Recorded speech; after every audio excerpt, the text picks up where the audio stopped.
হরে কৃষ্ণ, রাধে রাধে বন্ধুরা, কেমন আছো? আশা করছি সকলেই খুব ভালো আছো। নয়নমণি সেবা চ্যানেলে তোমাদের সকলকে জানাই শুভেচ্ছা ও আন্তরিক ভালোবাসা।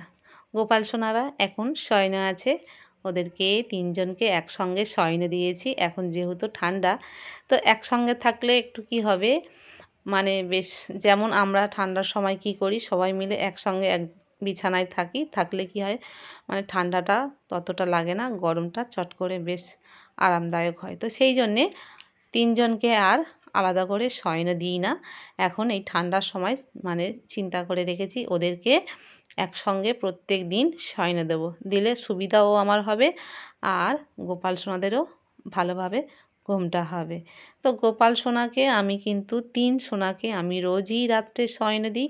অনেকেরই হয়তো ভেবে থাকছো যে বাড়িতে যদি 2-3টে গোপাল একসঙ্গে থাকে তো তাদেরকে কি মানে শয়ন দেওয়া, তাদেরকে সেবা যত্ন করা, মানে যেই রকম স্নান টান করানো একসঙ্গে করানো উচিত বা করাতে কি হবে? তো তবে সেটার ক্ষেত্রে আমি বলছি যে আমি কিন্তু আমার গোপাল সোনাদেরকে একসঙ্গেই রাত্রে শয়ন দিই। আর তোমরা তো দেখেছো যখন দুপুরে আমি দিই তখন কিন্তু আমি আমার মণিসোনাকে আমি শয়নে দিই না, কারণ ও যেহেতু বড়, তো সেই জন্যে হয়তো আমি দিতে পারবো দুপুরবেলা শয়নে। তো যখন হয়তো আমার অসুবিধা হবে তখন তো আমার মেয়েরা পারবে না, বা দুপুরবেলাটা মানে দিতে গেলে অনেকটা সময় লেগে যাবে। তো সেক্ষেত্রে সময়ের জন্য আমি একজনকে দিই, ছোটোটা বা মণিসোনাকে বা এই নীল সোনাকে দিয়ে দিই, এই রকমভাবে দিই। কিন্তু রাত্রে কিন্তু আমি অবশ্যই তিনজনকেই শয়নে দিই, এটা আমি কিন্তু কখনোই ভুলি না। তো অনেকেই ভাবছো বাড়িতে যারা গোপাল সোনাকে এনেছো হয়তো প্রথমেই কেউ বুঝতে পারোনি, মানে অনেকের কি হয়, এখন যেহেতু কোনো বিয়ে বাড়িতে বা জন্মদিনে অনেকেই দেখছি যে গোপাল সোনাকে গিফট করে, সেটা তো কারোর ধারণা থাকে না। তো সেটা কেমন গোপাল হয়, ছোট্ট কেমন সাইজের হয়, কেমন তার মেকওভারগুলো কেমন থাকে, সাজগোজগুলো, তো সেটা হয়তো তার হয়তো মনের মতন হয় না। সে হয়তো তখনই সেবা যত্ন করে, কিন্তু পরবর্তীকালে হয়তো তার ইচ্ছা জাগে যে একটা সুন্দর বড় সোনাকে, গোপাল সোনাকে আনবো এনে, কিন্তু সেটা তার মনের প্রশ্ন জাগে যে একসঙ্গে কি 2-3টে গোপাল সেবা করতে পারবো বা করাটা কি ঠিক হবে? তো সেক্ষেত্রে আমি বলবো যে হ্যাঁ, অবশ্যই এতে কোনো অসুবিধা নেই, কোনো কিছু হবে না। গোপাল সোনা গোপাল সোনাই হয়, তাকে সেবা করলে কোনো কিছু অমঙ্গল হয় না। তো তবে তোমাদেরকে খেয়াল রাখতে হবে, যেমন আমরা প্রথম গোপাল সোনাকে যখন এনে যেরকমভাবে সেবা যত্ন করছি বা মানে করে থাকি, তো সেক্ষেত্রে সেই রকম গোপাল, যে নতুন গোপাল সোনাকে আনবে সেই রকমভাবে করবে। বা যদি নতুন গোপাল সোনাকে বাড়ি যখন আনবে, তারপরে দেখবে হয়তো যেটা আমাদের আগে ছিল সেই গোপালটার প্রতি আমরা অযত্ন করছি, বা তাকে হয়তো মানে মনের মতন করে সাজগোজ করছি না, বা ধুলো ময়লা পড়ে গেছে মানে অযত্ন করে রাখছি। তবে এটা কিন্তু করা যাবে না, মানে এটা তোমরা কখনো করো না। এটা করা মানে সম্পূর্ণ কিন্তু নিজের অমঙ্গল হবে, কারণ যেটা আমরা সুন্দর দেখি সেটাই আমাদের বেশি পছন্দ লাগে, আর মানে যেটা ভালো লাগে না তার প্রতি আমরা খেয়াল করি না। তাহলে এটা যদি আমরা করি, ভগবান কিন্তু তাতে কখনো সন্তুষ্ট হবে না। তো সেক্ষেত্রে সবসময় বাড়িতে গোপাল যখন একটা থাকুক, 2, 3, 4 যাই থাকুক, সবাইকে একই সঙ্গে পরিষ্কার পরিচ্ছন্ন করে রেখে দেবে।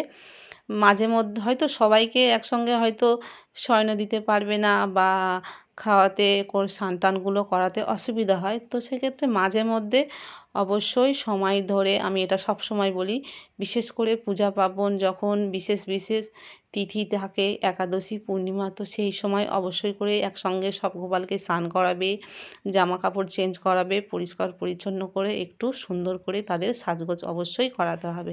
এই রকমভাবে কিন্তু গোপালকে বাড়িতে রাখতে হবে। আর বিশেষ করে গোপালকে সব সময়ের জন্যে যেসব জায়গাগুলো থাকে অবশ্যই সবসময় পরিষ্কার রাখতে হবে। একটা যদি বড় গোপাল থাকে যে তার পেছনে যে সবসময় তাকেই নিয়ে করব আর বাকি গোপালগুলো তাদেরকে অযত্ন করব, সেটা করা যাবে না। তো আমার মণিসোনা যখন থেকে এসছে, মণি আর নীল কিন্তু একই সময় এসছে, তো আমি তাদেরকে কিন্তু সবসময় একসঙ্গে সুন্দর করে সাজুগুজু করে দিই। মানে যখনই জামা কিনি তখনই 3 জনের জন্যে কিনি। তো তোমরাও কিন্তু এই রকমভাবে করবে, যখন মানে কোনো কেনাকাটা করতে যাবে তো তখন যে কটা গোপাল থাকবে তাদের জন্যে অবশ্যই কিনবে। আর সবসময় সবাইকে একসঙ্গে পরিষ্কার পরিচ্ছন্নভাবে রেখে দেবে। আমার 3 জন গোপাল সোনার আগে কিন্তু মানে এটা আমি ভেবে উঠতে পারিনি যে আমি একসঙ্গে 3টে গোপালকে সেবা করব। তো প্রথম আমার মা এসে মানে মা আমাকে বলেছে, আমার মা এসে যে, "তোর তো একটা গোপাল ছিল, তুই আবার কেন 2টো গোপাল নিতে গেলি?" তো এটা আমার কিন্তু সম্পূর্ণ আমার ইচ্ছা না, এটা আমার গোপাল সোনার ইচ্ছাতে হয়েছে। দেখো, এটা গোপাল সোনা না চাইলে আমি এটা মানে মানে এই ইচ্ছাটা আমি জীবনে করতে পারতাম না। আমি তো তোমাদেরকে বলেছি আমার বড় গোপালকে যখন আনার কোনো ইচ্ছা ছিল না, বা আমার এটা মনের মধ্যেও মাথাতে আসেনি। আমি হঠাৎ দোকানে গিয়েছি, আমার মনি সোনা তখন দোলনার মধ্যে বসেছিল। তো ওকে যখন দেখেছিলাম আমার এতটাই ইচ্ছা জেগেছে যে যেন মনে হচ্ছিল যে আমি ওকে এক্ষুনি নিয়ে চলে যাব। সেটা কিন্তু ঝুলন যাত্রার সময়। তো এই রকমভাবে যখন মনের ইচ্ছাটা আসে তো সেটা কিন্তু ভগবানের কৃপায় আমাদের আসে। তো এই ইচ্ছাটা আমার মানে গোপাল সোনা আমাকে জাগিয়েছিল। আমি কিন্তু কখনো ভাবিনি যে একসঙ্গে 3টে গোপালকে সেবা দেবো, বা আমি কোনোদিন স্বপ্নেও ভাবিনি যে, আমি জানি আমার নয়ন সোনা আমার কাছে আছে, ও প্রথম থেকে ও একা থাকবে। তো এটা আমার সম্পূর্ণ ভুল ধারণা ছিল, আমি এর আগেও বলেছি। মনি সোনা তারপরে এলো, আস্তে আস্তে আমার 3টে গোপাল হয়ে গেল। আর আমি কিন্তু একইভাবে প্রত্যেকদিন 3 জনকে একই নিয়মে সেবা দিয়ে থাকি, কাউকে আমি অযত্ন করি না। হ্যাঁ, তবে 3 জনকে একসঙ্গে বিশেষ করে এই ঠান্ডার সময় স্নানটা আমি করাচ্ছি না। মাঝে মধ্যে আমি একজনকে স্নান করাই। তো বিশেষ দিনে একাদশী, পূর্ণিমাতে তখন 3 জনকে মানে করাবো। আর নীল সোনাকে তো আমার বললাম যে ওর রঙটা একটু ডিস্টার্ব দিচ্ছে বলে আমি ওকে স্নানটা করাইনি। অনেক দিন হয়ে গেল, প্রায় 2 সপ্তাহ মতন হয়ে গেল নীল সোনাকে আমি স্নান করাইনি। একটু গাটাগুলো মুছিয়ে দিই। মানে ওর মেকআপটার জন্য আমার বিশেষ করে চিন্তাটা হয়েছে। তো সকালবেলা তোমাদের সঙ্গে গল্প করতে করতে আমার 3 সোনাকে আমি সেবাটা দিয়ে দিলাম। এবার ওদের বেলাতে আবার জলখাবার করব। এটা সম্পূর্ণ সকালবেলা শয়ন থেকে উঠিয়ে সেবাটা দিলাম। আর হ্যাঁ বন্ধুরা, তোমরা যারা আমার চ্যানেলটিকে এখনও সাবস্ক্রাইব করে নাওনি, চ্যানেলটিকে এখনই সাবস্ক্রাইব করে নেবে। ভালো লাগলে একটা লাইক কমেন্ট অবশ্যই করো। তোমরা যদি কেউ কমেন্ট করো আমার ভিডিওর প্রতি আরও আগ্রহ বাড়ে, আর নতুন নতুন টপিকে ভিডিও তোমাদের সামনে আনবো।